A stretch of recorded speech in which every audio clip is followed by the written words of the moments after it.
흥선대원군의 뺨을 때리고도. 옛날에 흥선대원군이 안동 김씨 세도하에서 목숨을 부지하기 위하여 거짓 미치광이 짓을 하고 다닐 때였어요. 그러니 그의 속마음을 모르는 사람들은 손가락질을 할 수밖에요. 더군다나 역대 왕의 피를 받은 전주 이씨들은 종실의 어른인 흥선군의 미친 짓이야말로 창피해 죽을 지경이었지요. 그러던 어느 날 흥선군이 어떤 기생집에서 체면 깎이는 짓을 하다가 전주 이씨 개성군 자손인 이장념이라는 장수한테 얻어걸리고 말았지요. 정일품 현록 대부 주제에 이놈아 이게 처신이더냐. 종친 얼굴에 똥칠을 하고 다니다니 오늘 혼 좀 나보거라 하면서 흠씬 두들겨 패니 꼼짝 못하고 얻어맞았지요. 그렇다고 흥선군의 미친 짓이 그칠 리도 없고 안동 김씨 가문을 찾아다니며 구걸을 하다가 궁도령이란 비웃음을 사기도 할 정도였어요. 그 후 세월이 흘러 흥선군의 둘째 아들이 고종이 되니 일약 대원군의 세상이 된 것이지요. 그러니 요직에 있는 고관들이 인사차 앞을 다투어 줄지어 들어오는데 그 중에 이 장념도 끼어 있었지요. 대원군은 이 장념이 드리는 절을 거만스럽게 받으면서 그놈 배짱 한번 좋구나 라고 중얼거리는 거였어요. 그러더니 이윽고 여보게 자네는 이제도 내게 손찌검을 하겠는가? 라고 빈정대는 투로 물었지요. 이 장념은 이 말을 듣고 잠시 아무 말도 하지 못하다가 고개를 번쩍 들더니만 이렇게 대답했어요. 지금이라도 그때처럼 채통에 어긋나는 행실을 하신다면 이 손이 가만히 있지는 않을 것입니다. 이 대답에 대원군은 하면서 빙글에 미소를 짓는 것이었어요.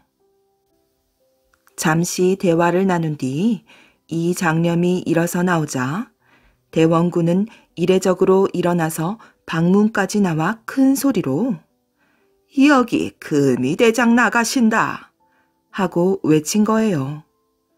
이리하여 이 장념은 며칠 후 금이대장으로 임명되어 서울을 지키는 총책임자로서 소신껏 일을 했답니다. 안시성을 지킨 양만춘. 요동 땅이 옛날에는 우리나라의 땅이었지요. 왜냐하면 이곳이 옛날 고구려 땅이었기 때문이지요. 요동이 오랫동안 우리나라 땅으로 남을 수 있었던 것은 안시성 때문이랍니다. 안시성을 고구려의 양만춘이 목숨을 걸고 지켜낸 것이지요. 살수대첩에서 을지문덕에게 패한 수나라는 곧 멸망을 하고 당나라가 중국 대륙을 통일하였어요. 당나라 태종 때에 이르러 땅을 더욱 넓히려고 고구려를 침략하였지요. 고구려 보장왕 4년에 당 태종은 30여만 명의 군사를 이끌고 요하를 건너 요동 일대의 성을 치고 안시성을 공격해왔답니다. 안시성은 요동성에 비하면 작은 산성에 지나지 않았지요. 그러나 군사적으로 중요한 곳이어서 당나라 군사가 이 성을 점령하지 않고는 더 진격할 수 없었어요.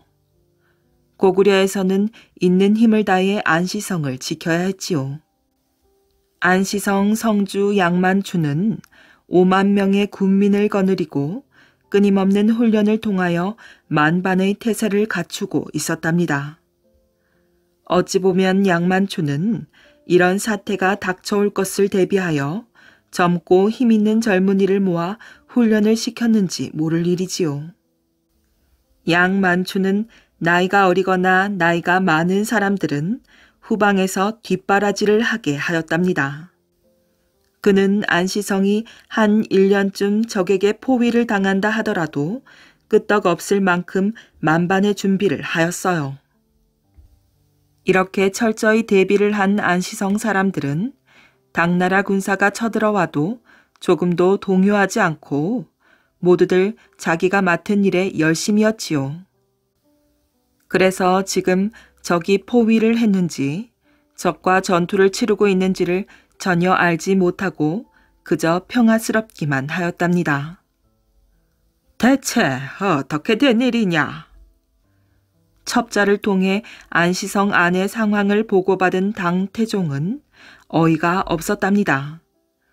천하를 주름잡은 당태종인데 싸움이 시작되었는데도 불구하고 태연히 자기의 일을 열심히 하는 안시성 사람들을 보고 간담이 서늘하였지요. 당나라군이 안시성 밖에 진을 치자 고구려에서는 고연수와 고혜진에게 말갈 군사 15만 명을 주어 안시성을 구하게 하였답니다.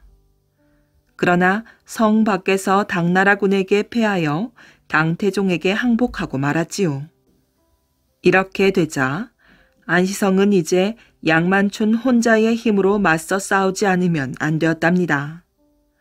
고구려의 구원군을 쳐부순 당나라군은 사기가 하늘로 치솟아 하루에도 몇 차례씩 안시성을 공격하였어요.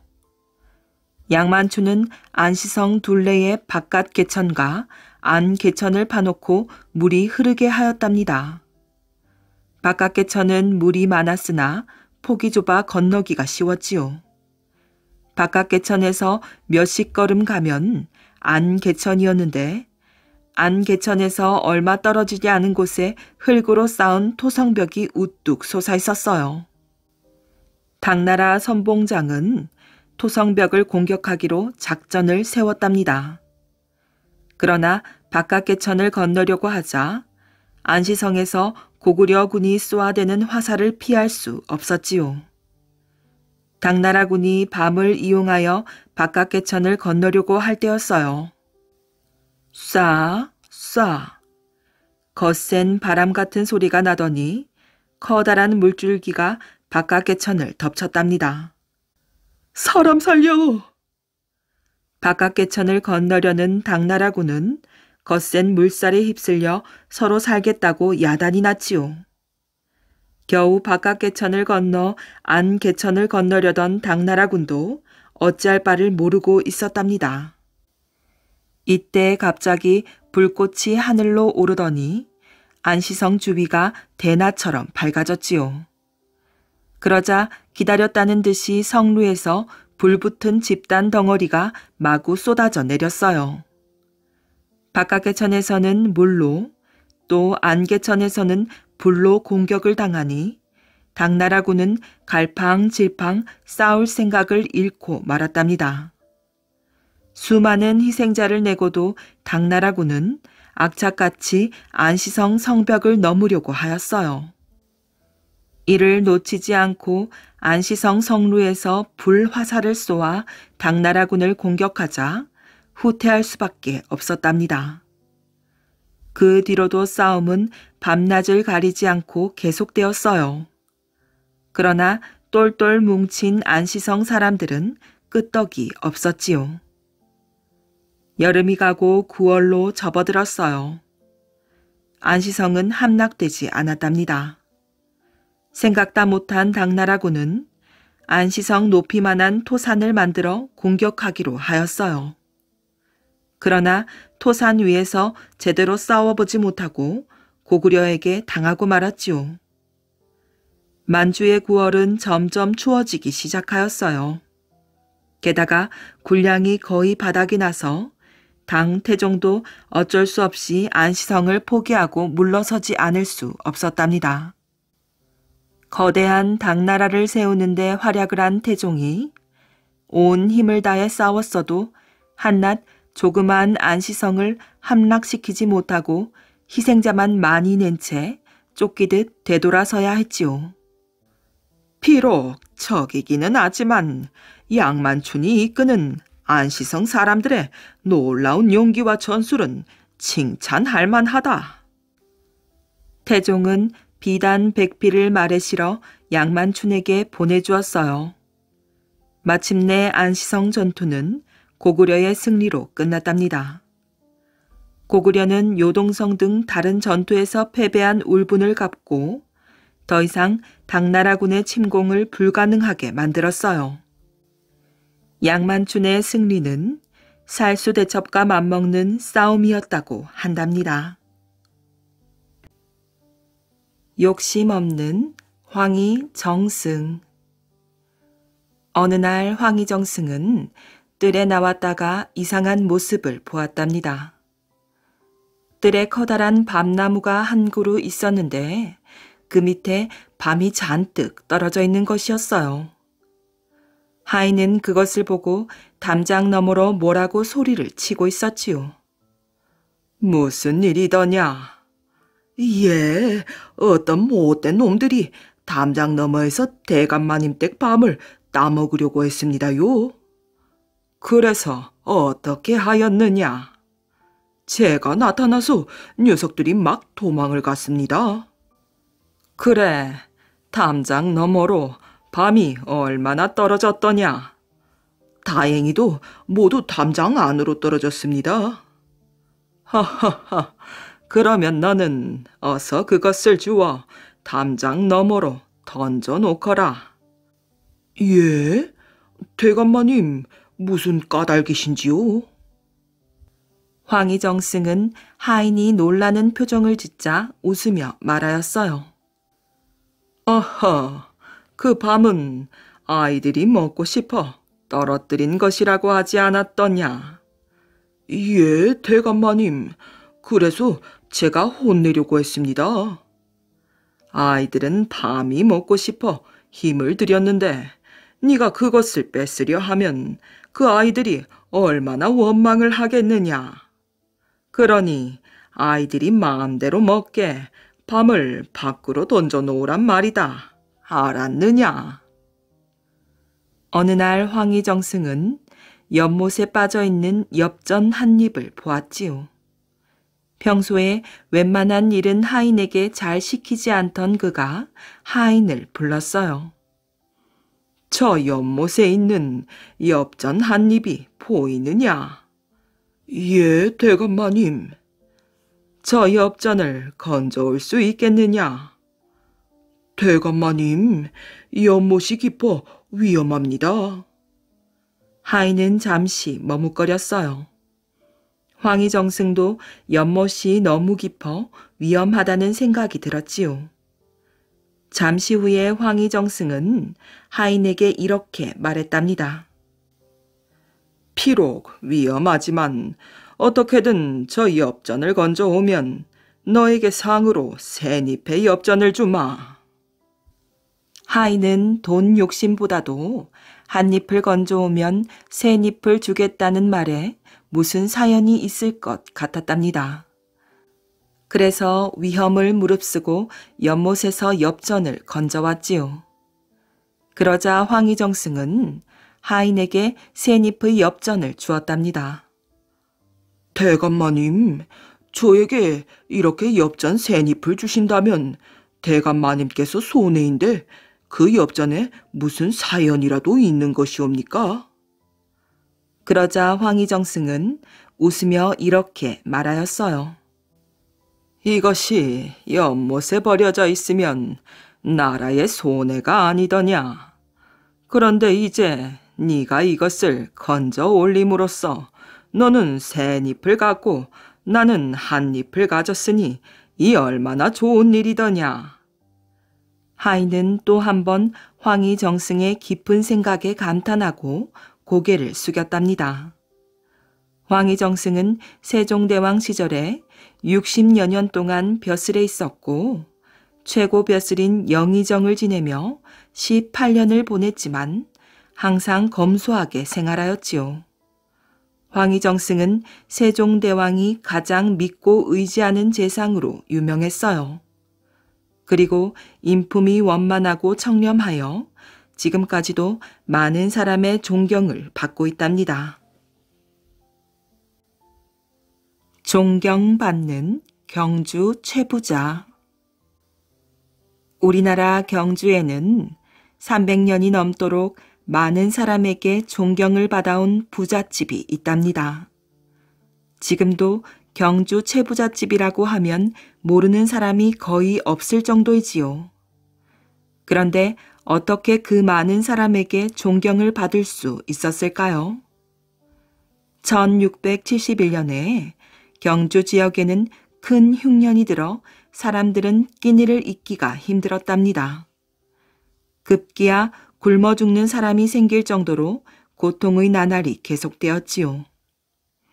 이때 경주 최부잣집의 바깥 마당에서는 큰 솥을 갖다 놓고 죽을 끓이기 시작하였어요. 많은 사람들이 굶어 죽는데 나 혼자만 배불러서야 되겠느냐. 굶주린 모든 이들은 마음껏 먹도록 하라. 최부잣집에서는 매일 죽을 끓여 나누어 주었고 가까운 곳은 물론이고 먼 곳에서도 굶주린 사람들이 이 소문을 듣고 몰려왔지요. 이런 식으로 경주 최부잣집은 흉년이 들 때마다 어려움을 겪는 많은 사람들에게 도움을 주었답니다. 이리 오너라, 이리 오너라. 옛날에는 먼 길을 갈 때 날이 저물면 마을에서 제일 잘 사는 집에 가서 이렇게 큰 소리로 하인을 불렀답니다. 예, 무슨 일이신지요? 지나가는 나그네인데 하룻밤 머물 수 있는지요? 이렇게 말하면 대개 밥과 잠자리를 제공해 주었어요. 물론 그 당시에도 구두쇠 주인이 있어 밥은커녕 잠도 재우지 않고 문전박대를 하는 경우도 있었답니다. 신문이나 뉴스가 없었던 그 당시에 주인은 나그네를 대접하면서 다른 지역의 소식을 들을 수 있었답니다. 최부잣집에서는 가훈으로 손님을 후하게 대접하라고 하였지요. 그러다 보니 1년의 손님 접대용으로 1000석에 가까운 쌀이 들었답니다. 나그네가 많이 머무를 때는 그 수가 100명이 넘었답니다. 부자가 되기 위해서는 사람들과 사이좋게 지내라는 말이 있지요. 돈은 없어지면 다시 벌 수 있지만 사람은 한번 멀어지면 다시 좋은 관계를 맺기 어렵기 때문이지요. 그런데 한번 사람의 마음을 사면 모든 것이 함께 들어온다고 한답니다. 사람과 함께 돈이 들어오는 것은 말할 것도 없지요. 최부잣집은 이런 사실을 잘 알고 손님을 후하게 대접할 것을 가훈으로 삼고 이를 실천으로 옮겼답니다. 주인어른, 올해는 흉년이 들었으니 제발 소장료 좀 깎아주시면 안 되겠습니까? 뭐라고? 소장료를 떼어 먹겠다고? 아니, 그게 아니라 올해는 흉년이 들어 곡식을 많이 거둬들이지 못했습니다. 그래서 소장료를 못 내겠단 말이냐? 농사가 전부였던 시절 땅이 없던 많은 농민들은 부잣집의 땅을 빌려 농사를 지었답니다. 이렇게 다른 사람의 땅에 농사를 짓는 것을 소작이라고 하였지요. 땅을 빌려 농사를 짓는 사람은 곡식을 거두고 나면 항상 땅 주인에게 소작료를 주어야 했어요. 그런데 그 당시의 소작료는 거의 7알에서 8알에 가까웠지요. 그래서 소작은 요즘의 고리대금업과 비슷했어요.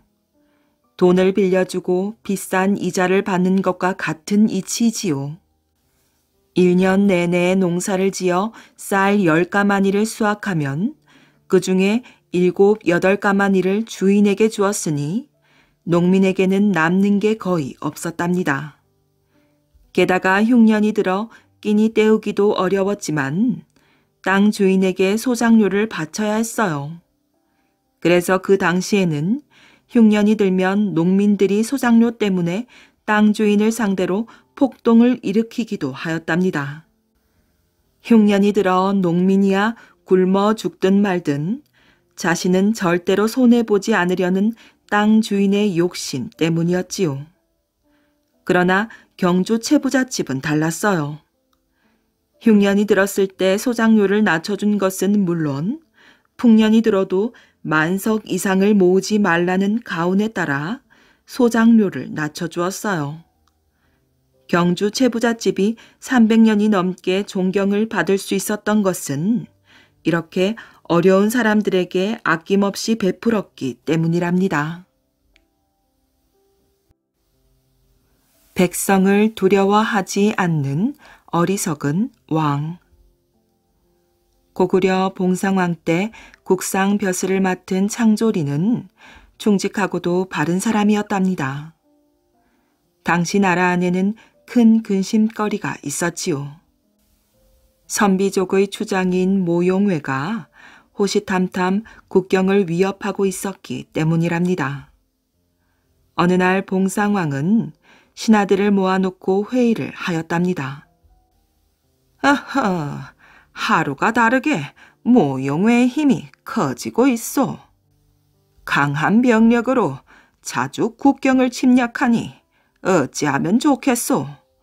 가만히 두고 볼 수 없는 일이니 어떤 대책을 세워야 하지 않겠소.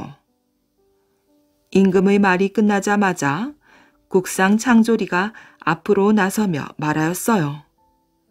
마마, 소신이 유능한 일꾼 한 사람을 추천할까 하옵니다.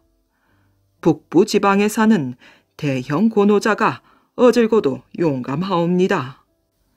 외적을 방어하고 백성을 편안히 살게 하시려면 용감무쌍한 고노자를 그곳으로 보내어 변방을 맡기시는 게 어떠신지요? 고노자가 용감하단 말이요. 좋소, 그렇게 하겠소. 봉상왕이 창조리의 건의에 따라 고노자를 변방의 태수로 삼아 국경을 지키게 하자 모용회는 다시 침범해 오지 못했어요. 이처럼 창조리는 진짜 인재를 알아보는 눈이 있었던 것입니다. 봉상왕 9년 8월의 일이랍니다. 갑자기 15살 이상 된 남자들을 모두 뽑아들이라는 왕명이 떨어졌어요. 그 이유는 궁궐을 새로 크게 짓기 위해서였지요. 어렵게 사는 백성들은 야속한 왕명에 기가 막힐 뿐이었답니다. 이제 농사를 누가 짓는단 말인가? 아이고, 도저히 못 살겠다. 불쌍한 백성들의 처지도 모르는 왕을 섬길 필요가 없지. 이래도 죽고 저래도 죽는 건 마찬가지이니 일단 도망치고 보자. 백성들은 굶주림과 힘든 노동에 시달리다 못해 다른 나라로 도망치는 사람이 늘어갔어요. 당연히 날이 갈수록 왕과 대신들을 원망하는 소리가 하늘을 찌를 듯 높아졌지요. 도저히 그냥 두고 볼 수가 없구나. 백성에 대한 도리도 아닐 뿐 아니라 신하된 자의 도리도 아니다.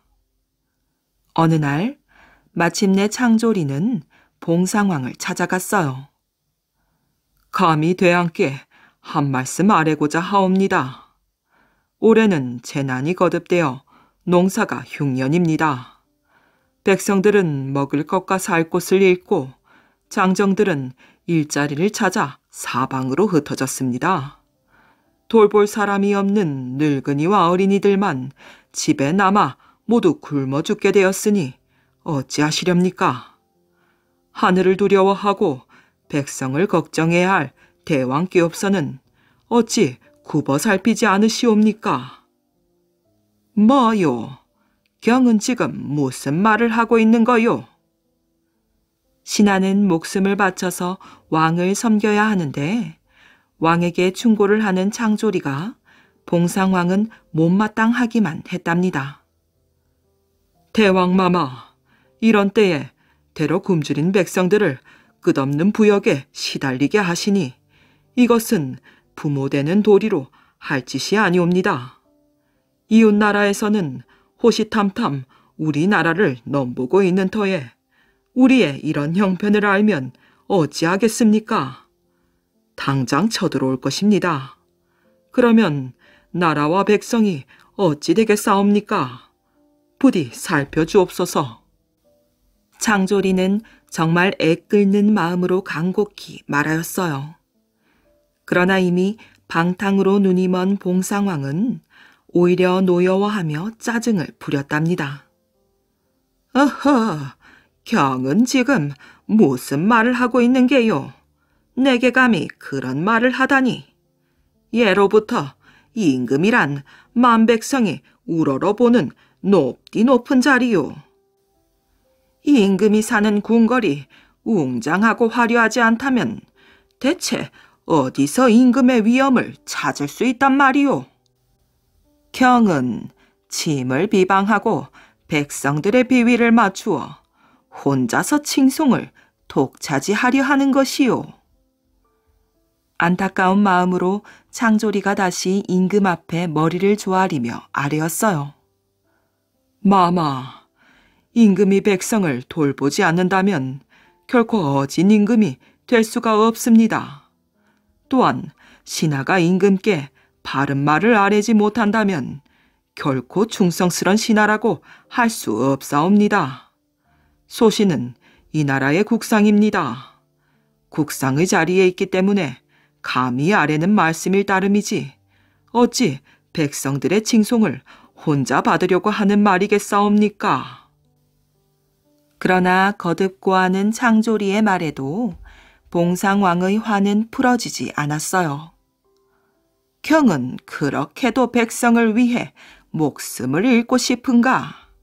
내가 죽여주기를 바라지 않는다면 내 앞에서 2번 다시 그런 불손한 말을 꺼내지 마시오. 백성을 불쌍히 여겨주시옵소서. 마마의 백성이옵니다. 건방지도다. 누가 경들어 내 백성 걱정까지 하라고 했는고. 그대의 간섭이 너무나 지나치구나. 썩 물러가거라. 봉상왕은 2 눈을 부릅뜨며 창조리에게 호통을 쳤답니다. 마마, 썩 물러가라는데도 웬 잔말이 그렇게 많은고? 어쩔 수 없이 창조리는 임금 앞에서 물러나왔어요. 그는 누구보다도 임금의 황소 고집을 잘 알고 있었지요. 이를 어찌해야 좋단 말인가? 창조리는 며칠 동안이나 방문을 걸고 혼자 깊이 생각에 잠겼답니다. 더 이상 그대로 있을 수는 없었기 때문이었지요. 백성들이 너무나 가엾다. 이토록 포악한 임금 아래 백성들이 신음하는 것을 언제까지 두고 볼 것인가? 그럴 수는 없다. 마침내 창조리는 결단을 내렸답니다. 어려운 결심을 한 그는 여러 신하들과 뜻을 모아 봉상왕을 쫓아낼 계획을 세웠지요. 백성을 괴롭히기만 하니 임금의 자격을 잃어버린 것이나 마찬가지로 보았기 때문입니다. 창조리는 어리석은 한 사람 임금 때문에 숱한 백성들이 끊임없이 가난과 노역에 시달리는 것을 도저히 볼 수가 없었어요. 한 나라의 가장 중요한 존재는 백성이라는 것을 그는 잘 알고 있었지요. 자, 이제 모든 준비가 끝났습니다. 드디어 모든 준비를 마친 창조리가 앞장을 서서 봉상왕을 왕위에서 몰아내려고 대궐로 쫓아 들어갔어요. 그러자 어리석은 임금은 스스로 자결을 하고 말았답니다. 불평을 모르는 물계자. 물계자는 신라 나의 왕 때 사람이었답니다. 신라가 나라를 세운 지 얼마 되지 않았을 때였어요. 그는 비록 가난하고 이름 없는 집안에서 태어났지만 어려서부터 성격이 활달하고 포부가 컸답니다. 물계자는 그릇이 크단 말이야. 언젠가 반드시 큰 인물이 될 거야. 행동거지 하나하나가 여느 젊은이들과는 다르거든. 물계자를 잘 아는 이웃 사람들은 그를 볼 때마다 이렇게 칭찬했어요. 그러던 어느 해 지금의 창원과 사천, 고성인, 굴포국, 칠포국, 고사포국 등 8포국이 동맹을 맺고 아랍국을 침범해 왔어요. 당황한 아랍국 사신이 신라로 와서 구원을 청하자 나해왕은 태자 우로와 이찬 이음을 시켜 아랍국을 도와 8포국과 맞서게 하였지요. 이들은 곧 가까운 마을과 육부의 군사들을 이끌고 아랍국으로 달려가 8포국의 군사를 어렵지 않게 물리쳤답니다. 물계자도 그 전투에 참가하여 누구보다도 용감히 싸워 많은 공을 세웠지요. 그러나 어찌된 까닭인지 그는 태자들에게 미움을 받아서 전혀 그 공이 기록되지 않았답니다. 그래서 아무런 상도 받지 못했어요. 이것을 안 사람들이 너도 나도 물계자를 위로하느라 한마디씩 하였지요. 대체 어찌 된 건가? 이번 전쟁에서는 그대의 공이 첫째인데 기록조차 되지 않았으니 이런 야속한 일이 어디 있는가? 그 뭔가 잘못됐을 걸세. 우리가 말을 해서 바로 잡자고. 잘못하다 이름이 빠진 게 분명할 걸세. 말을 듣고 있던 물계자는 그러지 말라는 듯 손을 내저었어요. 허허, 무슨 공을 따지겠소. 나는 다만 이 나라의 백성으로서 해야 할 일을 했을 따름이오. 그러나 사람들은 아무리 생각해도 너무나 억울했어요. 가만히 있을 일이 아니라니까. 임금께 진실을 아뢰어야 하네.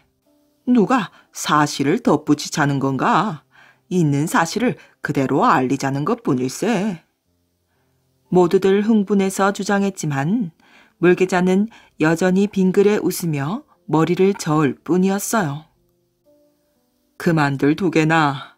공을 내세우고 이름을 자랑하는 것은 뜻있는 사람들이 할 짓이 아니라네. 마음을 가다듬어 조용히 뒷날을 기다릴 따름일세. 3년 뒤 8포국 가운데에서 굴포국, 칠포국, 고사포국 등 세 나라가 힘을 합쳐 이번에는 신라의 갈화성을 침략해왔어요. 그러자 임금은 직접 군사를 거느리고 나아가 침략군들을 크게 무찔렀답니다. 자, 나가자. 신라의 힘을 보여주리라. 물계자는 이 전쟁에서도 맨 앞에 서서 용감무쌍하게 싸웠지요. 그는 몸을 사리지 않고 혼자서 수십 명의 적을 베었답니다. 전쟁이 끝나고 공을 나눌 때 이번에도 어찌된 까닭인지 역시 물계자의 이름은 한 번도 들먹여지지 않았어요. 이상한 일이 아닐 수 없었지요. 이를 안 사람들은 또 우르르 물계자에게 몰려가 떠들었어요. 정말 해도 너무하는군. 열심히 싸운 사람 따로 상 받는 사람 따로 있으니 이게 될 말인가? 자네도 어떻게 좀 손을 써보게나. 딴 사람들은 없는 공을 꾸려서라도 상을 타고 벼슬이 오르는데 자네는 어찌해서 꿀먹은 벙어리처럼 잠자코 있는 겐가? 이웃 사람들은 마치 자기가 억울한 일을 당한 듯 분노를 터뜨렸지요. 글쎄 답답하기 짝이 없다니까. 지난번처럼 남 좋은 일만 시키지 말고 이번엔 제발 임금님께 직접 아뢰어 보도록 하오. 혹시 깜빡 잊어버리셨는지도 모르지 않소? 그거 참. 물계자는 어색한 웃음만 입가에 띈 채 아무 말 없이 집으로 돌아가고 말았답니다. 그는 자신의 욕심 없는 마음을 몰라주는 이웃 사람들이 도리어 안타까웠어요. 물계자가 집으로 돌아오자 기다리고 있었다는 듯이 살인문 앞에서 아내가 목소리를 높였답니다. 여보, 한가하게 어딜 다녀오십니까? 당신은 왜 맨날 목숨을 걸고 싸우고서도 아무런 상도 받지 못하십니까? 입을 꾹 다물고 있으니 당신의 공을 아무도 모르지 않습니까? 어서 임금님께 당신의 공을 낱낱이 아뢰도록 하세요.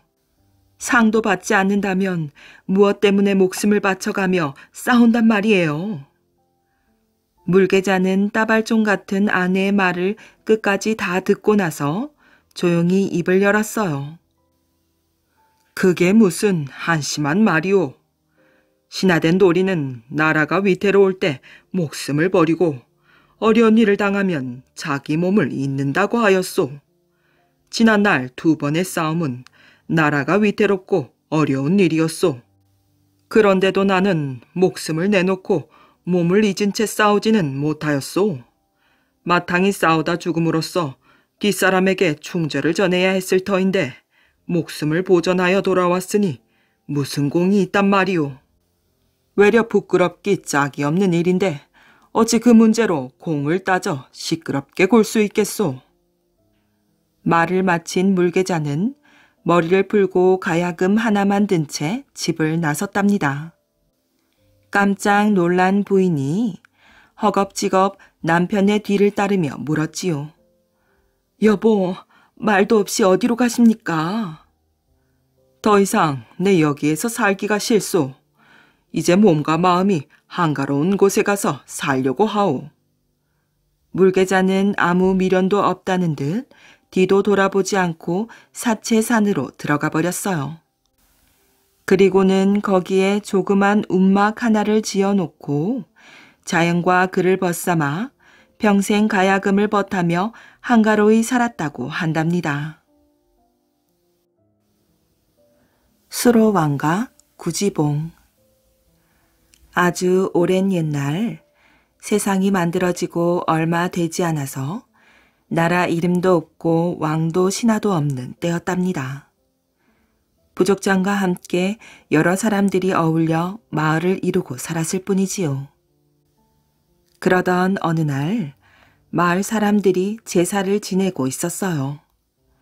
문득 마을 북쪽에 있는 구지봉이라는 곳에서 이상한 소리가 들려오는 거지요.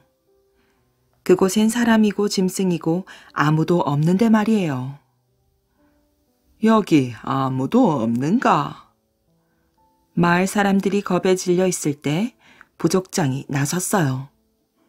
여기에 있습니다. 여기는 어딘가? 구지봉이라는 곳입니다. 당신은 누구십니까? 사람입니까? 아니, 사람은 아니다. 그러자 마을 사람들이 더욱 무서워서 벌벌 떨었지요. 그러면 귀신입니까? 아니, 귀신도 아니다. 사람도 귀신도 아니라면 대체 누굴까요? 마을 사람들은 어리둥절하면서 부족장과 그 이상한 목소리가 나누는 대화에 귀를 기울였답니다. 겁낼 것 없느니라. 이곳에 나라를 세우고 임금이 되어서 사람들이 잘 살 수 있도록 하라는 하늘의 명을 받고 이곳에 온 것이니라. 이제 아무 걱정하지 말고 내가 말하는 대로 따르면 나는 사람의 모습으로 태어나 하늘의 말씀대로 이곳에 나라를 세우고 임금이 되어 모두가 잘 살 수 있도록 나라를 다스릴 것이다. 이 말에 마을 사람들은 모두 안심하고 기뻐했지요. 그러면 이제 우리가 무엇을 하면 좋습니까? 마을 사람들을 모아 이 구지봉의 흙을 파내면서 노래를 부르거라. 그리하면 내가 사람의 모습으로 나타날 것이니라. 그래서 각 마을의 부족장들은 마을 사람들을 모아 다 같이 힘을 합해 구지봉의 흙을 파내면서 노래를 불렀답니다. 그때 부른 노래는 이런 것이라지요. 거부가 거부가 머리를 내어라. 내놓지 않으면 잡아서 구워 먹으리. 이렇게 노래를 부르고 춤을 추는 동안 하늘을 우러러보니 자줏빛 줄이 하늘에서부터 내려와 땅에 이르는 거예요. 그 줄 끝을 바라보니 금빛 상자가 붉은 비단 보자기에 쌓여 있었어요. 사람들은 놀라면서 그 상자를 조심스럽게 열어보았답니다. 상자 안에는 눈부신 황금알 6개가 들어있는 거예요. 사람들은 이 황금알에 절을 올리고 이것들을 부족장의 집에 가져다 놓았어요. 이튿날 다시 상자를 열어보았더니 황금알은 온데간데 없고 왕관을 쓴 어린아이 6명이 나오는 거예요. 이들은 점점 커서 잘생기고 의젓한 왕자로 변해갔지요. 이 왕자들의 주변은 빛으로 가득 차 있었답니다. 그래서 사람들은 절을 올리고 극진히 공경했지요.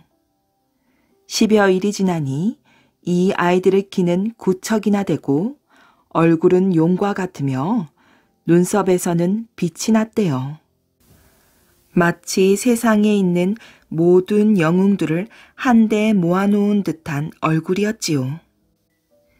이에 마을 사람들은 모두 감격해서 왕자들을 더욱 극진하게 모셨지요. 처음으로 태어난 왕자가 왕위에 오르고 그 이름을 수로왕이라고 했답니다. 그리고 나라 이름을 가락국 또는 가야국이라고 했지요. 함께 태어난 다른 5 왕자도 각각 5 가약국의 임금이 되었답니다. 지금 경상남도 김해시에는 구지봉이라는 이름의 봉우리가 있답니다. 이 봉우리 모양은 마치 거북 머리처럼 생겼다지요. 김해시에 있는 수로왕의 무덤이 바로 구지봉에서 얼마 떨어지지 않은 곳에 있답니다. 사람들은 그 후로도 오랫동안 수로왕을 생각하면서 매년 3월이면 구지봉에 모여 옛날 처음으로 수로왕이 내려올 때 그랬던 것처럼 소원을 빌곤 했답니다. 낭랑공주와 호동왕자. 고구려는 유리왕의 아들인 대무신앙이 다스리고 있었답니다. 압록강 근처에 도읍을 정한 고구려는 땅을 넓히고 백성을 늘리기 위해 사방으로 용맹한 기운을 떨쳤답니다. 때문에 나라와 나라 사이에 끊임없이 전쟁이 벌어졌지요. 이렇게 혼란스러운 시절 사랑하는 사람을 위해 나라를 저버린 비운의 공주가 있었답니다. 낭랑공주는 고구려의 호동왕자를 보고 한눈에 반하였지요. 낭랑국의 왕인 아버지가 호동왕자를 사위로 삼는다고 했을 때는 2 귀를 의심했답니다. 그대의 용모와 품행이 고구려의 기상을 말해주는 듯하오. 우리 낭랑국과 고구려는 이웃 나라이니 이참에 내 딸과 혼인해 좋은 관계를 맺는 것이 어떻겠소? 호동왕자는 낭랑공주를 보며 지그시 미소를 지어 보였답니다. 하지만 호동왕자는 진짜 속셈을 숨기고 있었어요. 고구려는 남쪽에 있는 낭랑국을 집어삼킬 때를 호시탐탐 노리고 있었지요. 하지만 낭랑국에는 적군이 나타나면 저절로 울리는 자명고가 있었답니다. 고구려는 자명고가 울릴까봐 함부로 공격할 수 없었지요. 낭랑공주는 잠시 고구려로 돌아간 호동왕자의 얼굴이 눈앞에서 아른거렸어요. 그러던 어느 날이었답니다. 신하가 호동왕자로부터 온 편지를 남몰래 전해주었어요. 낭랑공주는 떨리는 손으로 편지를 펼쳐보았지요. 사랑하는 공주, 이런 부탁을 하게 되어 마음이 무겁소. 하지만 고구려를 제1의 나라로 만들고픈 나의 꿈을 이해해 주길 바라오. 자명고를 찢어주면 그대를 나의 아내로 맞아들이겠소. 낭랑공주는 하늘이 무너지는 기분이었지요. 만약 호동왕자의 부탁을 들어주면 낭랑국이 위험에 처할 게 분명했어요. 그렇다고 부탁을 거절하면 호동왕자를 다시는 볼 수 없을 것 같았답니다. 갈등하던 낭랑공주는 자명고 앞에 섰지요. 아버지, 저를 용서하세요. 낭랑공주는 칼로 자명고를 찢어버렸어요. 자명고가 망가졌다는 소식을 들은 호동왕자는 낭랑국을 공격하기 시작했어요. 자명고가 울리지 않아 안심하고 있던 낭랑국은 속수무책으로 당할 수밖에 없었답니다. 낭랑국의 왕은 공주가 자명고를 찢었다는 사실을 알고는 화가 머리끝까지 났답니다. 내 딸이라 하여도 나라를 배신하는 자는 용서치 않는다. 왕은 그 자리에서 낭랑공주를 칼로 베어버리고 고구려에 항복하고 말았답니다. 사랑하는 마음마저 역사의 소용돌이에 희생되어야 했던 낭랑공주의 슬픈 이야기는 입에서 입으로 오래도록 전해졌답니다. 공녀에서 황후가 된 여인. 옛날 몽골이 고려를 침략하였을 때 일이랍니다. 몽골은 고려의 여인들을 바치라고 수차례 명령하였어요. 이렇게 몽골에 바쳐지는 고려의 여인들을 공녀라고 불렀지요. 기시성을 가진 한 여인도 공녀로 끌려가고 있었답니다.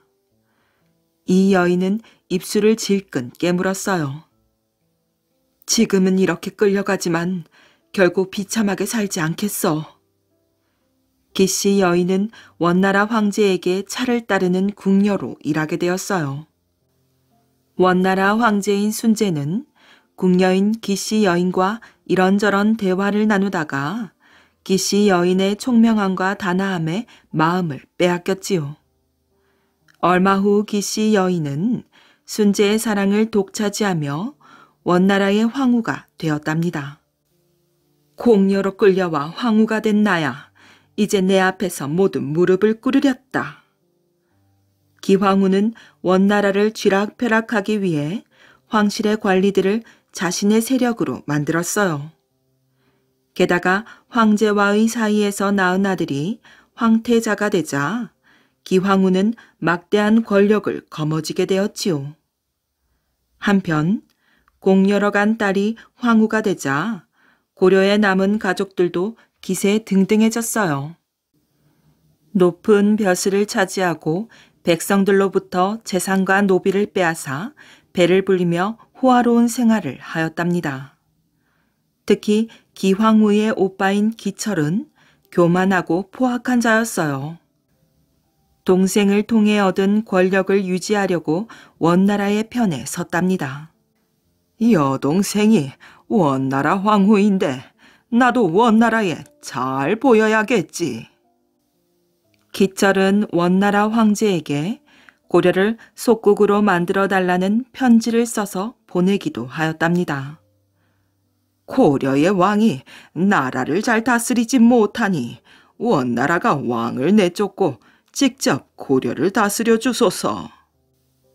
기철의 청은 받아들여지지 않았지만 그는 고려가 원나라의 꼭두각시가 되도록 하였답니다. 고려 왕과 귀족들은 기씨 집안의 눈치를 살피는 처지가 되었지요. 기씨 집안에 대한 백성들의 원망도 하늘을 찔렀답니다. 기황후의 욕심은 끝이 없었어요. 황후가 된 것에 만족하지 못하고 직접 원나라를 지배하고자 하였지요. 하루빨리 내 아들이 원나라의 황제가 되어야 해. 기황후는 순제를 내쫓고 아들을 황제 자리에 앉힐 계획을 세웠답니다. 원나라 황실은 기황후로 인해 한바탕 회오리가 몰아쳤어요. 황위를 놓고 다투느라 왕실의 힘도 많이 약해졌지요. 왕실이 혼란해지자 반란이 일어났어요. 반란을 일으킨 자들이 황실까지 쳐들어왔습니다. 어서 몸을 피하셔야 합니다. 천하를 발 아래에 놓으려 했던 기왕후는 반란 세력에 쫓겨 도망치는 신세가 되었답니다.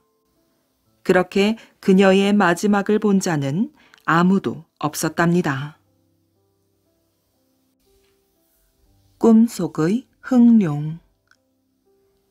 옛날 조선조, 중종, 선조 영간에 살았던 율곡 이희 선생은 강릉에서 태어났답니다. 그런데 이율곡의 어머니 신사임당이 꿈을 꾸니 동해 신녀가 바다에서 나오는데 옷 같은 동자를 안고 와서 주기에 가슴으로 그 아이를 받아 안았지요. 그리고 나서 이율곡을 임신하였답니다. 그런지 10달이 되어 이율곡이 태어나던 날 신사임당의 꿈에 흥룡이 바다에서 나와 날아오더니 침실 문 앞에 와 서리는 게 아니겠어요. 이렇게 하여 이율곡이 출생하니 어릴 때의 이름을 용을 보고 태어난 아이라고 하여 견룡이라고 한 것이지요. 그런데 선생이 병조 판소로 있을 때 북쪽 변방에서 오랑캐의 난이 있어 평정한 일이 있었답니다. 그 후 이율곡은 이렇게 상소하였지요. 예부터 나라에서 일단 군사를 쓰면 싸움이 그치지 않는 법입니다.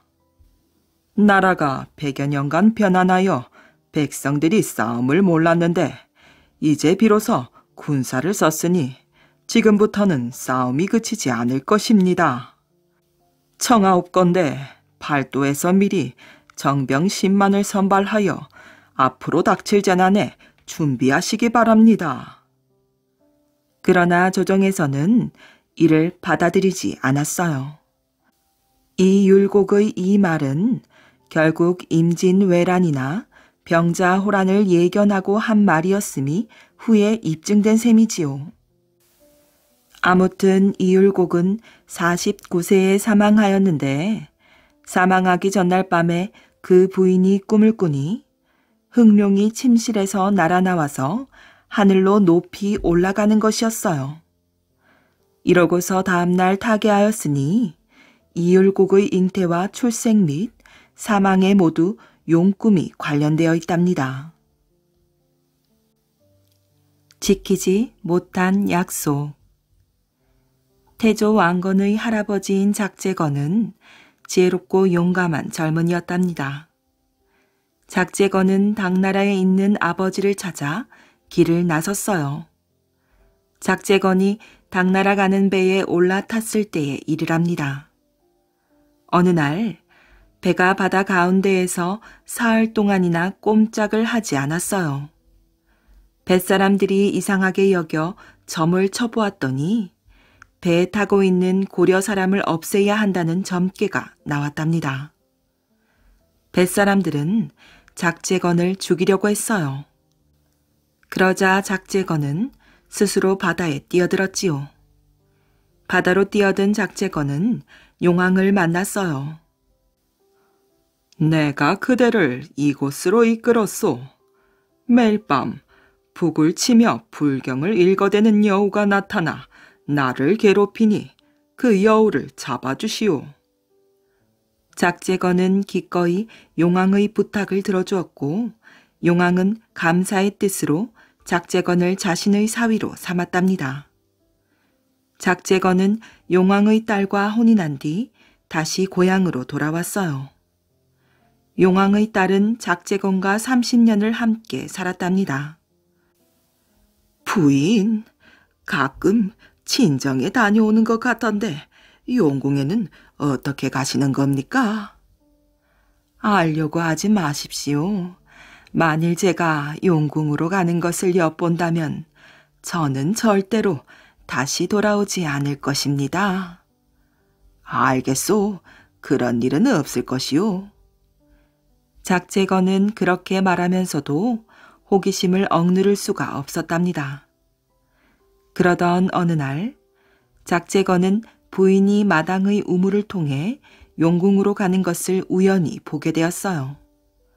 그러자 용왕의 딸은 작재건이 약속을 어겼다고 하면서 다시는 돌아오지 않았답니다. 작재건은 우연일 뿐이었다고 변명했지만 아무 소용이 없었답니다. 하늘에 별을 올린 김유신. 신라 선덕여왕 때 상대등이라는 으뜸 벼슬을 지내고 있던 비담이 반란을 일으켰답니다. 선덕여왕은 반란군을 제압하기 위해 김유신을 내보냈지요. 김유신이 이끄는 진압군은 궁궐밖 월성에 진을 치고 반란군과 맞서 싸웠어요.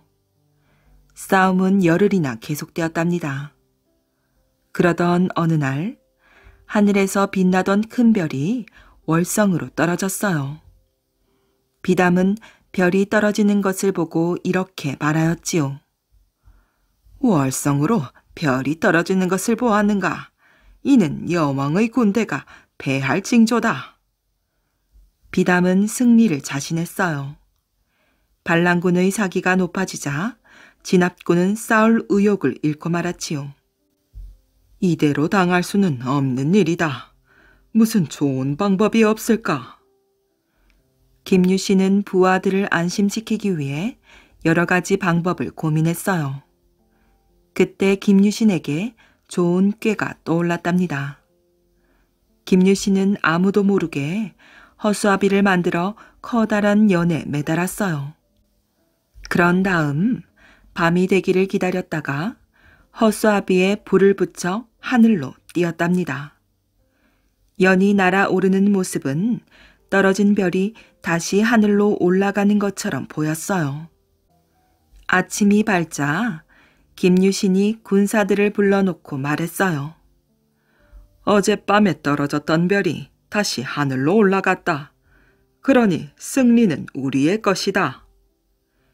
김유신의 말에 진압군들은 큰 용기를 얻어 순식간에 반란군을 제압할 수 있었답니다. 호랑이를 이긴 유관순.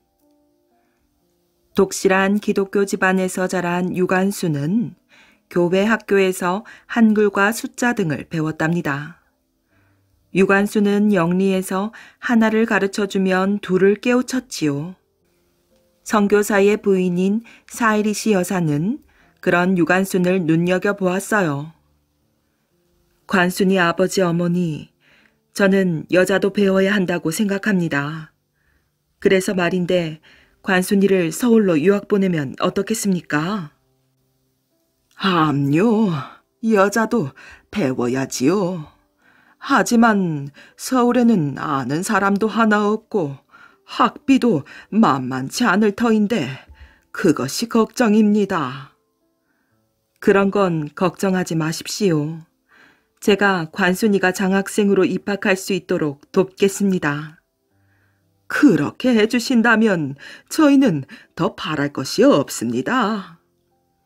이렇게 해서 유관순은 서울에 있는 이화학당으로 유학을 가게 되었어요. 서울로 떠나기 전날 유관순은 마을 뒷산에 올라가 고향 마을을 내려다보았지요. 정든 고향을 떠나서 서울로 가야 한다고 생각하니 서운한 생각이 들었답니다. 유관순은 어둑어둑해질 무렵에야 산을 내려왔어요. 산길을 내려오던 유관순은 커다란 개와 맞닥뜨렸지요. 그런데 가까이 가서 보니 그것은 개가 아니라 호랑이였어요. 유관순은 심장이 멎는 것 같았지만 침착하려고 애썼답니다. 에이, 모르겠다. 호랑이 굴에 물려가도 정신만 차리면 산다고 하였어. 유관순은 두 눈을 부릅뜨고 호랑이의 눈을 쳐다보았어요. 그렇게 몇 분이 지나자 호랑이가 슬그머니 꼬리를 내리고는 어둠 속으로 사라졌답니다.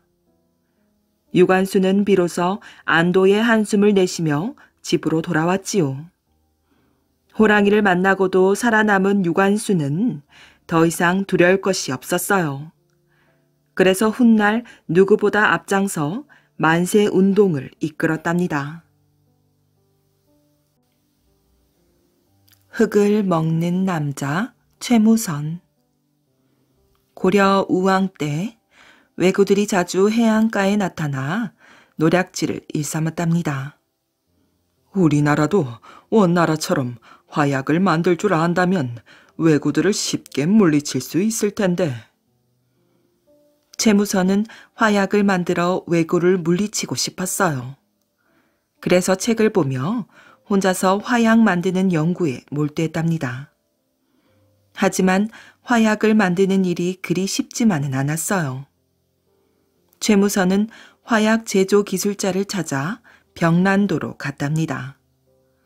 벽난도는 원나라와 고려를 잇는 무역항이었지요. 최무선은 고생 끝에 이원이라는 원나라 상인을 만나게 되었어요. 이원은 상인이면서 화약을 만드는 데 필요한 염초 만드는 기술자이기도 했답니다. 최무선은 이원을 집으로 초대해 극진히 대접했지요. 그런 다음 화약 제조 비법을 알고 싶다고 솔직하게 털어놓았어요.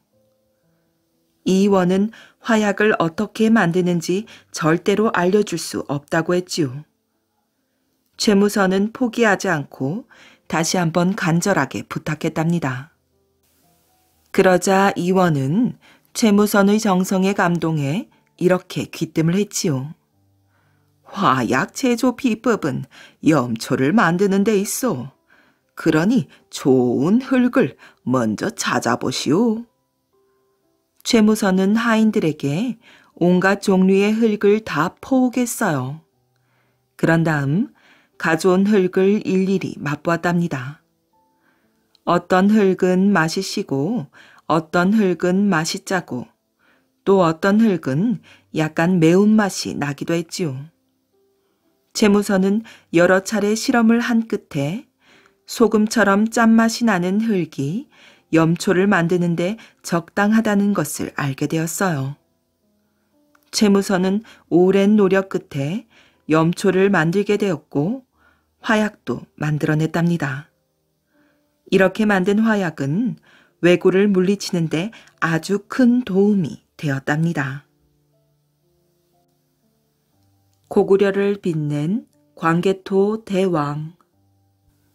담덕의 화살은 백발백중 관역의 한가운데에 꽂혔답니다. 땅 위에서도 달리는 말 위에서도 흐트러짐이 없었지요. 담덕이 말에서 내리자 신하들이 머리를 조아렸어요. 철갑 기병 부대는 잘 준비되고 있는가? 군사뿐만 아니라 말에게도 철갑옷을 입히라고 명하였을 텐데. 예, 물고기의 비늘처럼 촘촘하게 몸을 감싸 그 어떤 칼과 창이 들어와도 다 막아낼 수 있도록 하라 일렀습니다. 담덕은 고개를 끄덕였어요. 고구려군의 활과 칼, 창은 무척 우수하여 대적할 나라가 없었지요. 또한 담덕이 직접 나서 부대를 만들고 훈련시키며 막강한 군사력을 갖췄답니다. 담덕이 이렇게 치밀하게 전쟁을 준비하는 데는 이유가 있었지요. 얼마 뒤에 아버지인 고국 양왕의 뒤를 이어 고구려의 왕이 되기 때문이에요. 담덕이 바로 고구려의 8번째 왕인 광개토 대왕이랍니다. 광개토 대왕은 18살의 어린 나이에 왕이 되었지만 눈빛에는 총기가 가득했어요. 우선 고구려의 북쪽 국경에서 호시탐탐 고구려를 노리는 거란족을 공격해 잠잠하게 만들었지요. 다음해 여름 광개토 대왕은 군사들을 한데 불러 모으고 칼을 높이 들었답니다.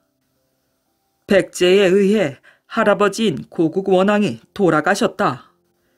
이 치욕을 씻는 길은 백제를 향해 칼을 드는 수밖에 없다. 고구려의 군사들이여 나를 따르라. 광개토 대왕의 철갑 기병 부대가 움직였어요. 앞장선 광개토 대왕에게서 힘찬 외침이 터져나왔지요. 백제의 군사들은 철갑옷을 두른 고구려 군사들과 말 앞에서 칼 한 번 제대로 휘두르지 못한 채 무릎을 꿇어야 했답니다. 이 전쟁에서 고구려는 임진강 유역까지 쳐들어가 백제의 북부 지역을 점령했지요. 백제의 아신왕은 광개토 대왕의 거침없는 기세에 두 손을 들 수밖에 없었답니다. 나는 고구려를 세상의 중심으로 만들 왕이다. 내 앞을 가로막는 자는 그 누구도 용서하지 않는다. 광개토 대왕의 포부대로 고구려는 점점 강해져 넓은 땅에 우뚝 서게 되었답니다. 광개토 대왕의 군대가 온다는 소문만 듣고도 적군은 싸우기를 포기할 지경이었지요. 고구려는 광개토 대왕 때 옛 고조선의 땅은 물론 남쪽으로는 임진강, 동쪽으로는 러시아의 연해주까지 차지해 그 누구도 넘볼 수 없는 나라가 되었답니다. 왕이 된 뒤로 거의 대부분을 전쟁터에서 보낸 광개토 대왕은 39살의 젊은 나이에 세상을 떠났답니다. 하지만 그가 떨친 고구려의 힘찬 패기와 기상은 그 뒤로도 오랫동안 이어졌답니다. 호장을 혼내준 신관 사또. 옛날 조선조, 선조, 광해군 인조에 걸쳐 5번이나 영의정을 지낸 바 있는 명신인 오리 이원익이 젊었을 때의 이야기랍니다. 그가 대가의 급제에서 경주 목사로 발령을 받아 부임길에 올랐지요. 그래서 청주에 도착하니 경주 향리의 우두머리인 호장이 가마인 살인교를 가지고 마중을 나온 것이었어요. 그래서 신임 사또인 이원익은 그 살인교를 타고 임진 경주를 향하게 되었지요. 그런데 그때가 무더운 삼복지경이라 빈 몸으로 걷기도 어려운 때이다 보니 가마를 맨 사령들의 고생이란 이루 말할 수 없었답니다. 그렇게 청주를 떠나 한나절쯤 걸었는데 크고 험한 고개가 나타난 것이에요. 그런데 키가 겨우 난쟁이 똥자루만한 사또 이원익이 살인교 위에서 천천히 부채질을 하면서 좌우 산천을 둘러보는 것이었지요. 호장이 얄미운 생각이 나서 한번 골탕을 먹여주고 싶은 생각이 들었답니다.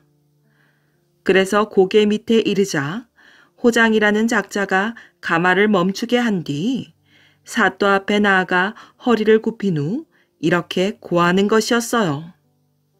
사또나리, 이 고개는 삼남 지방에서 제일 높은 고개이온데 만약 이 고개를 가마를 다시고 넘으실 경우 사령들이 피곤해서 지치게 되면 회인에서 사나을 쉬어가야 하옵니다. 그러자 이원익은 하루속히 임지에 당도하여야 할 형편인데 도중에 지체할 수 있겠느냐? 내 걸어서 넘을 것이니 그리 알라.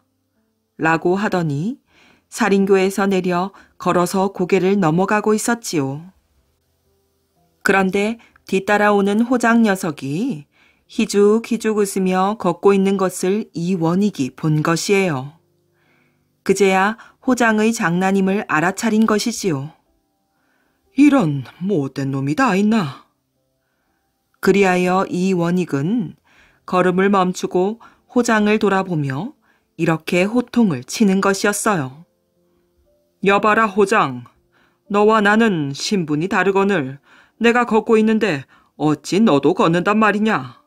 내가 걸으면 너는 마땅히 기어서 넘어야 하느니라. 그러니 사또의 뚱딴지 같은 분부에 호장은 양손과 무릎을 네 발로 삼아 험난한 고개를 넘을 수밖에 없었답니다. 이리하여 고갯 마루에 올라보니 호장의 손바닥과 무릎에는 온통 유혈이 낭자하여 차마 볼 수가 없을 정도였지요. 그래서 이 고개를 이때부터 피발령이라고 불렀다고 한답니다. 벼슬을 한 소나무. 세조는 어린 조카 단종을 왕 위에서 몰아내고 왕이 되었어요. 그리고 그것도 모자라 사약을 내려 죽이기까지 했답니다. 그날 세조의 꿈에 단종의 어머니인 현덕 왕후가 나타났어요. 현덕 왕후는 다짜고짜 세조에게 이렇게 퍼부었답니다. 너는 네 욕심을 채우기 위해 아무 죄 없는 내 아들을 죽였구나. 그러니 나도 너를 가만두지 않을 것이다.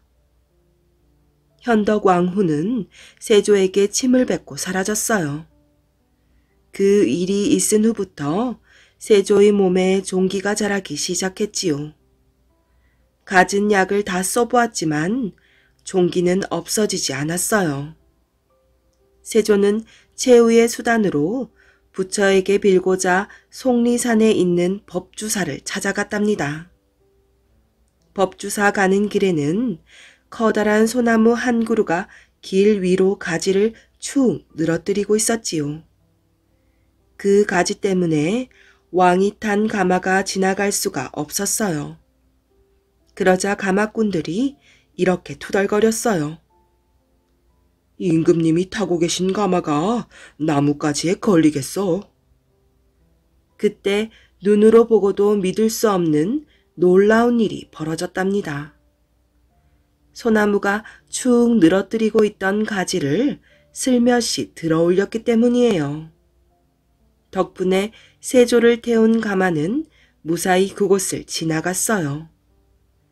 이 사실을 알게 된 세조는 참 기특한 소나무도 다 있다고 생각했지요. 그래서 소나무에게 정이품이라는 높은 벼슬을 내렸어요. 지금도 속리산에 가면 정이품송을 볼 수 있답니다. 애꾸는 궁예. 궁예는 신라 헌안왕의 아들로 태어났어요. 궁예가 태어나던 날 무지개와 같은 빛이 하늘로 뻗쳤답니다. 게다가 갓 태어난 궁예에게는 이가 나 있었어요. 이 사실을 전해 들은 일관은 불길한 생각이 들었어요. 일관은 헌안왕을 찾아가 말했지요. 전하, 아무래도 갓 태어난 아이가 나라에 위협이 될 것 같습니다. 아니, 어째서 그러느냐? 갓 태어난 아이에게 이가 있다고 합니다. 게다가 이상한 빛이 하늘에 서려 있으니 불길한 징조가 틀림없습니다. 헌안왕은 일관의 말을 듣고도 별 말이 없었어요. 그러자 일관이 답답한 듯 말을 이었지요.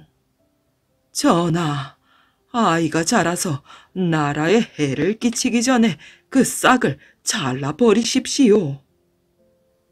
헌안왕은 일관의 말을 듣고 궁예를 없애라고 명령했어요. 왕의 명령을 받은 신하는 잠든 아이를 다랑 밑으로 던졌답니다. 마침 그때 궁예의 유모가 지나가다가 그 광경을 보게 되었어요. 아이를 죽게 내버려 둘 수가 없었던 유모는 얼른 가서 받았지요. 그런데 그만 실수로 궁예의 한쪽 눈을 찔렀어요.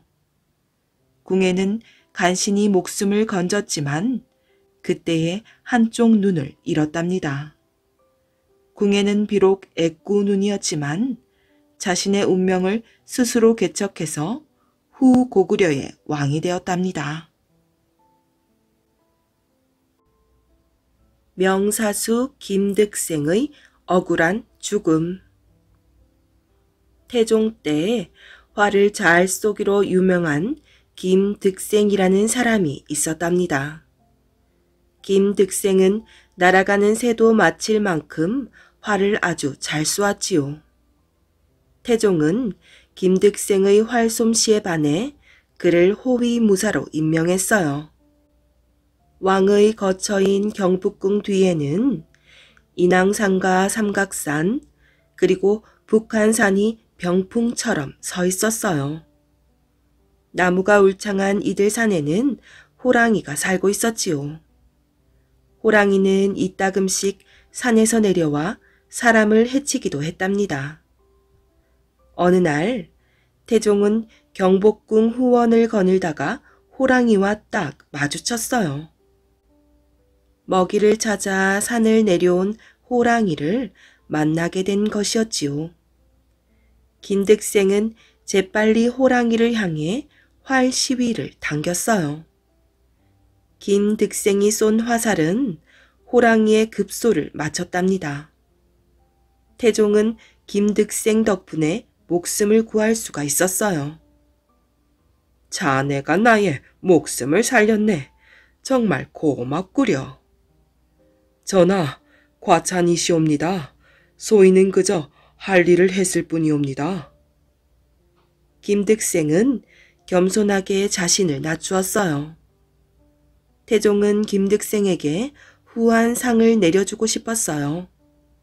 하지만 대신들의 반대에 부딪히게 되었지요. 전하, 임금을 향해 활을 쏘는 것은 대역 죄인들이나 하는 짓이옵니다. 하오니 김득생을 벌하시옵소서. 대신들은 김득생을 벌하라고 하면서 들고 일어났어요. 태종은 자신의 뜻과는 상관없이 김득생에게 사약을 내려야 했어요. 왕의 목숨을 구해주었지만 결국 김득생은 사약을 받고 말았답니다. 비단치마를 주고 산 꿈. 신라의 장수 김유신에게는 보희와 문희라는 여동생이 있었답니다. 어느 날 아침 보희가 문희에게 간밤에 꾼 꿈 이야기를 했지요. 예, 내가 어젯밤에 산에 올라가서 오줌을 누는 꿈을 꾸었는데 글쎄 서라벌이 온통 오줌바다가 되었지 뭐야. 보이는 별 망측한 꿈을 다 꾸었다고 했어요. 그런데 문희의 생각은 조금 달랐지요. 언니, 그 꿈 나한테 팔지 않을래? 이깟 꿈은 사서 뭐하게. 언니, 내가 아끼는 비단치마 언니한테 줄게. 그러니까 그 꿈 나한테 팔아라. 응? 문희는 막무가내로 보희를 졸라서 꿈을 샀어요. 그 일이 있은 지 얼마 지나지 않아서 김유신의 집에 김춘추가 놀러 왔어요. 김춘추와 김유신은 공놀이를 하면서 놀았는데 신나게 놀다 보니 김춘추의 옷고름이 떨어지고 말았지요. 김유신은 보희를 불러 김춘추의 옷고름을 달아달라고 말했어요. 하지만 보희는 부끄럽다며 다른 방으로 가버렸고 문희가 대신 김춘추의 옷고름을 달아주었답니다. 김춘추는 바느질을 하는 문희를 눈여겨보았어요. 문희도 믿음직한 김춘추에게 마음이 끌렸지요. 얼마 후 두 사람은 서로 사랑하게 되었어요. 훗날 김춘추는 왕이 되어 태종 무열왕이 되었고 문희는 왕후의 자리에 올라 문명왕후가 되었답니다. 말의 목을 벤 김유신. 신라의 장군 김유신이 화랑일 때의 일이랍니다. 김유신은 호기심에 이끌려 기방을 찾았다가 천관녀라는 기생을 알게 되었지요. 천관녀는 아름다울 뿐만 아니라 학식도 풍부했어요. 김유신과 천관녀는 말이 아주 잘 통했어요. 김유신은 하루라도 천관녀를 보지 않으면 못 견딜 것 같았어요. 그래서 매일같이 천관녀의 집을 드나들었지요. 이 소문은 곧 김유신의 어머니 귀에 들어가게 되었답니다. 아드님, 학문에 힘쓸 나이에 한눈을 파신다지요. 다시 한번 그 기생아이를 찾아갔다가는 이 어미와 인연을 끊어야 할 겁니다. 김유신은 어머니의 호된 꾸지람을 듣고 느끼는 바가 있었어요.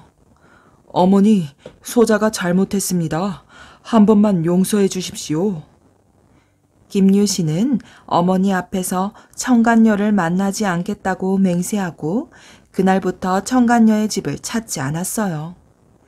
하지만 김유신은 청관녀를 만날 수 없어서 너무 괴로웠답니다.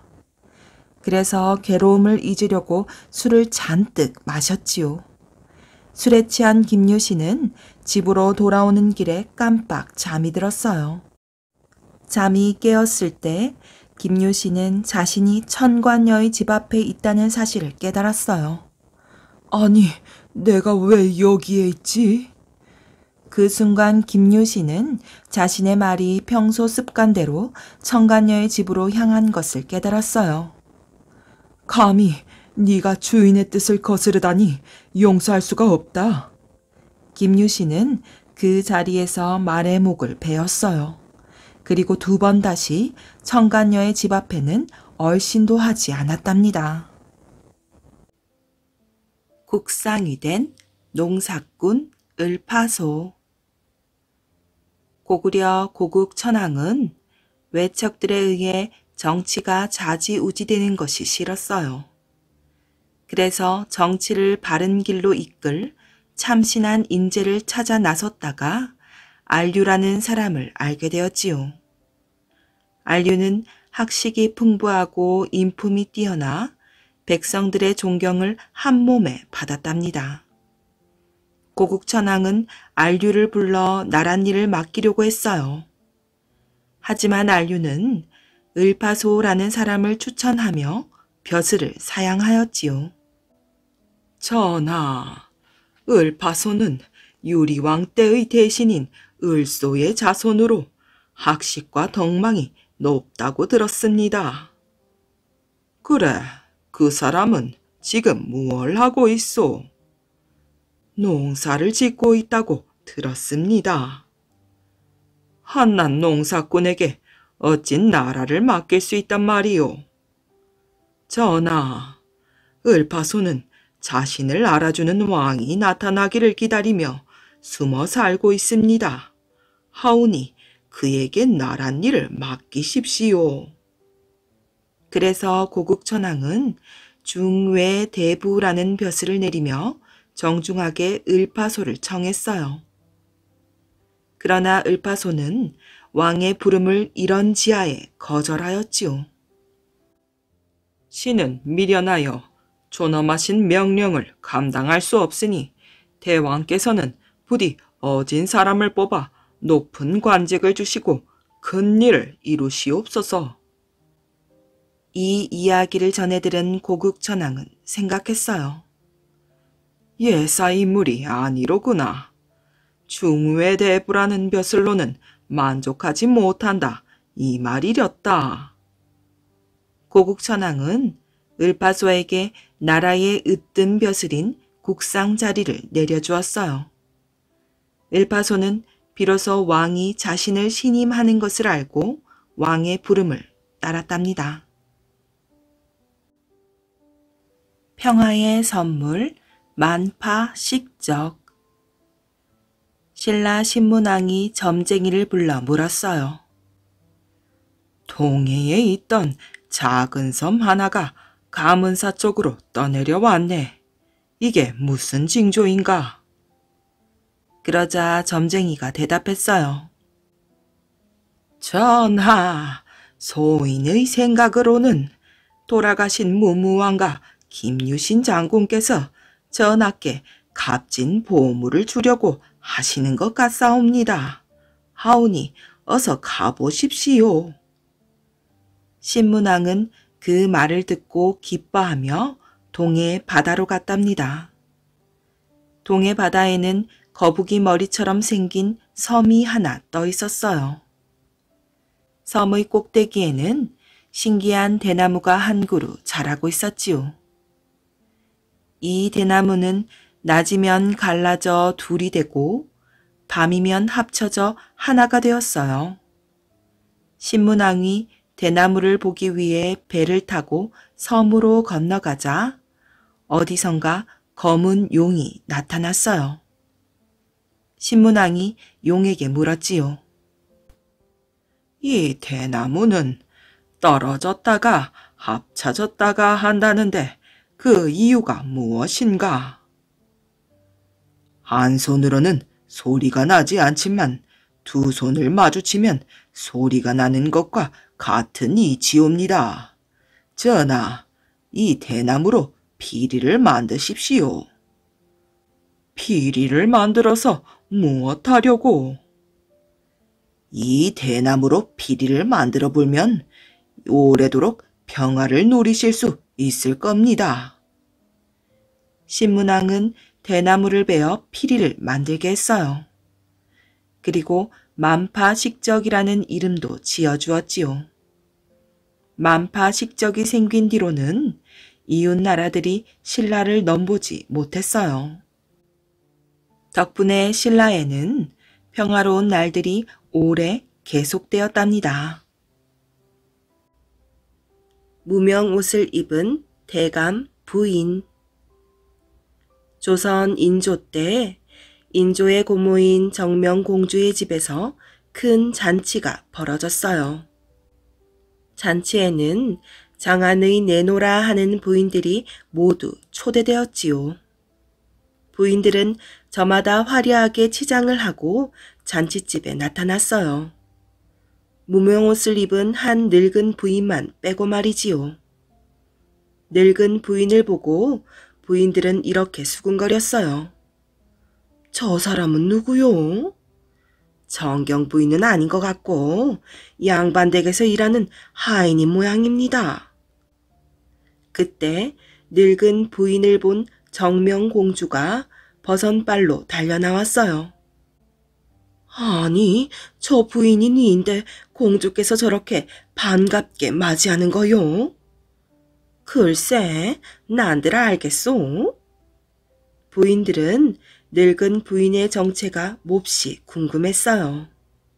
하지만 그 늙은 부인이 누군지 아무도 몰랐답니다. 정명공주는 늙은 부인에게 맛있는 음식을 대접했어요. 차린 건 없지만 많이 드십시오. 다 너무 맛있게 보여서 어디서부터 먹어야 할지 모르겠습니다. 늙은 부인은 정명공주가 차려둔 음식을 맛있게 먹었답니다. 얼마 뒤 늙은 부인이 자리에서 일어서려고 하자 정명공주가 이를 말렸어요. 모처럼 나오셨는데 좀 더 놀다 가세요. 지금 가야 식사도 못하고 궁에 간 대감과 큰아들, 둘째 아들을 위해 저녁상을 차릴 수 있습니다. 늙은 부인은 바로 으뜸 벼슬인 도제조 이정구 대감의 부인이었어요. 두 아들도 모두 높은 벼슬에 있었고요. 다른 부인들은 그런 부인을 몰라본 것을 두고두고 후회했답니다. 책 읽는 마부 아직기. 백제 아신왕은 외국과 친하게 지내려고 노력했어요. 고구려를 견제하기 위해서는 외국의 힘이 필요했기 때문이지요. 아신왕은 외국 왕에게 잘 보이려고 백제에서 제일 좋은 말 암수 2마리를 선물했어요. 말뿐만 아니라 아직기라는 말을 아주 잘 돌보는 마부도 함께 보내었지요. 그는 말들이 낯선 땅에서 잘 적응할 수 있도록 정성껏 돌보았답니다. 때 맞추어 사료도 먹이고 빗질도 하고 명마가 되는 훈련도 시켰어요. 아직기는 낮에는 일을 하느라 외로운 줄도 몰랐지요. 하지만 밤이 되면 두고 온 가족들 생각에 밤잠을 이루지 못했답니다. 외로움을 달래기 위해서 아직기는 유교 경전을 읽기 시작했어요. 어느 날 외국왕 오오진 천왕이 지나가다가 아직기가 책 읽는 소리를 듣고 깜짝 놀랐어요. 아니, 마부가 글을 읽을 줄 알다니. 다음 날 오오진 천왕은 아직기를 불러 이렇게 말했어요. 침이 어제 지나가다가 그대가 책 읽는 소리를 들었노라.